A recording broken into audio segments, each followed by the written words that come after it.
Welcome to விதையும் விருக்ஷமும் channel. இன்றைக்கி நம்ம பண்ண போகிறது காலிஃப்ளவர் பிரியாணி.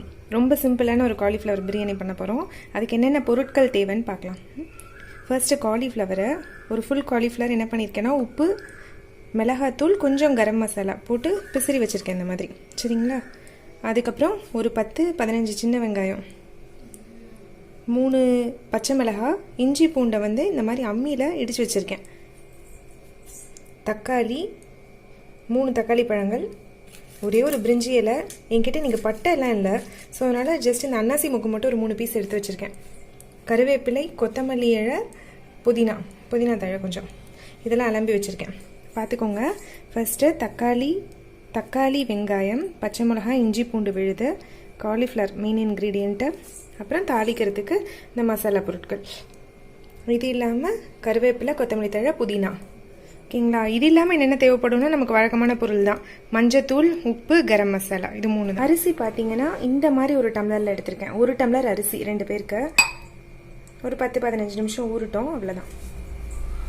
இப்போ அடுப்பில் எண்ணெய் வச்சு காஞ்செடுத்து இந்த தாளிப்புக்கு தேவையான பொருட்கள் போடுறோம்.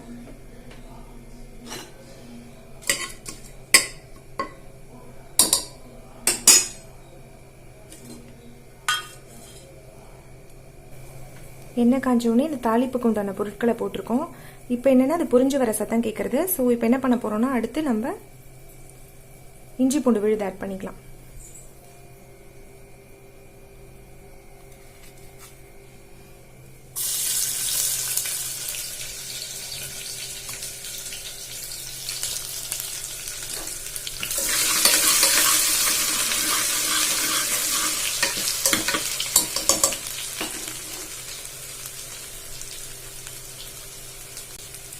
இப்போ இஞ்சி பூண்டோட வாசனை வந்தவுடனே என்ன பண்ணுறோன்னா, கருவேப்பிலை எடுத்து வச்சுருக்கிற கருவேப்பிலை போட்டுருங்க.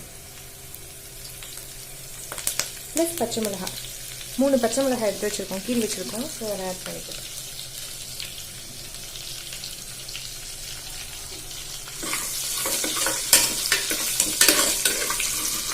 அடுத்தது சின்ன வெங்காயம். எப்பயும் சின்ன வெங்காயம் நல்லா டேஸ்ட் கொடுக்கும் ஃபுட்டுக்கு. சின்ன வெங்காயத்தை நல்லா வதக்கிக்கோங்க. இப்போ பார்த்தீங்கன்னா வெங்காயம் நல்லா வதங்கிடுச்சு. அடுத்தது நம்ம தக்காளி ஆட் பண்ண போகிறோம்.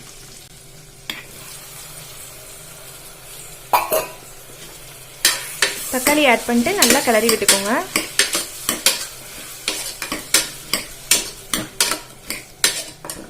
இப்போ இதெல்லாம் நல்லா கொஞ்ச நேரம் வேகட்டும். இப்போ தக்காளி வெந்த உடனே கொஞ்சமாக மஞ்சத்தூள், உப்பு,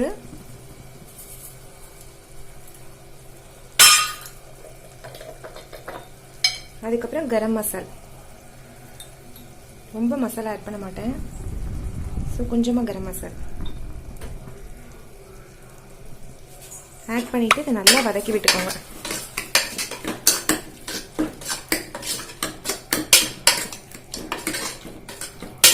அந்த ஃப்ளேவர் வரணும் உங்களுக்கு.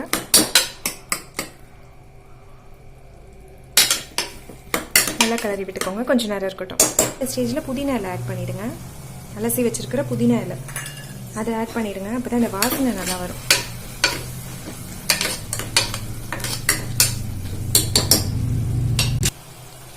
அப்புறமா இந்த நறுக்கி வச்சிருக்கிற காலிஃப்ளவர் துண்டங்கள் இதை போட்டுருங்க. இந்த பீசஸ், காலிஃப்ளவர் பீசஸை போட்டுட்டு நல்லா ஒரு தடவை வதக்கி விட்டுருங்க.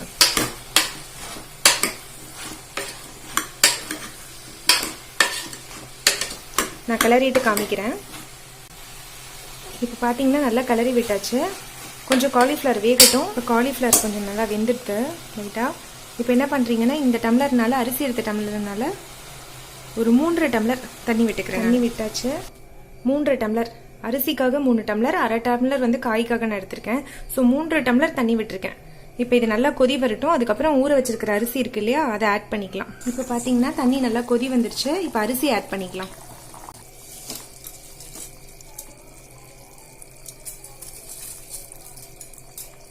நான் இன்னைக்கு பாஸ்மதி ரைஸ் இல்லை, ஸோ நார்மல் ரைஸ் தான் எடுத்திருக்கேன். இதை போட்டுட்டு ஆட் பண்ணிட்டு நான் காமிக்கிறேன். இப்போ அரிசி ஆட் பண்ணிட்டேன், நல்லா கிளறி விட்டுக்கிறேன். நான் கொஞ்சம் நல்லா கொதி வரட்டும், ஒரு 5 நிமிஷம். அப்புறம் மூடி போட்டு 5 விசில் விட்டுடலாம். 10 நிமிஷம் ஆயிடுச்சு. ஸோ இப்போ நான் மூடி போட்டுட்டு 5 விசில் விடுறேன். சரிங்களா?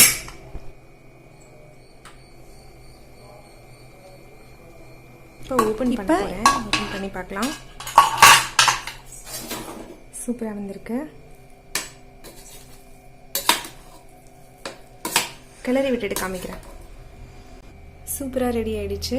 இப்போ நம்ம மல்லித்தழை மட்டும் தூவி இறக்கிடலாம். இது ரொம்ப சிம்பிள்.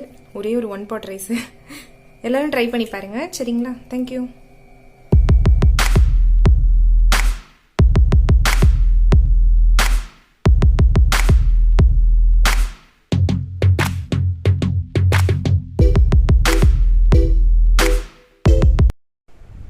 இப்போ பார்த்தீங்கன்னா நம்ம என்ன செய்ய போகிறோன்னா ஒரு சிம்பிளான ஆனியன் ரைத்தா செய்ய போகிறோம்.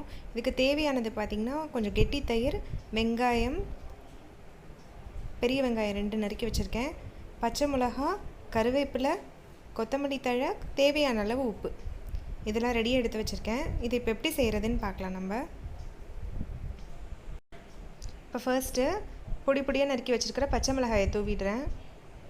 அடுத்து கருவேப்பிலை, அப்புறம் வெங்காயம்,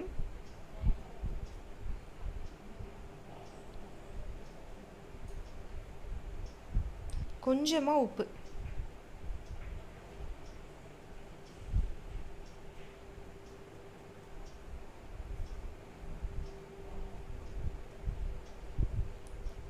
இப்போ இதை ஸ்பூனை வச்சு நல்லா கலக்கி விட்டுக்கிறேன் நான். பாருங்கள், உங்களுக்கு தேவையான அளவுக்கு கன்சிஸ்டன்சி கலந்துக்கோங்க. இப்போ பார்த்தீங்கன்னா கொஞ்சம் திக்காக இருக்க மாதிரி நான் ஃபீல் பண்ணுறேன் கலந்து விட்டதுக்கப்புறம். ஸோ அதனால் கொஞ்சம் வாட்டர் விட்டுக்கிறேன் நான்.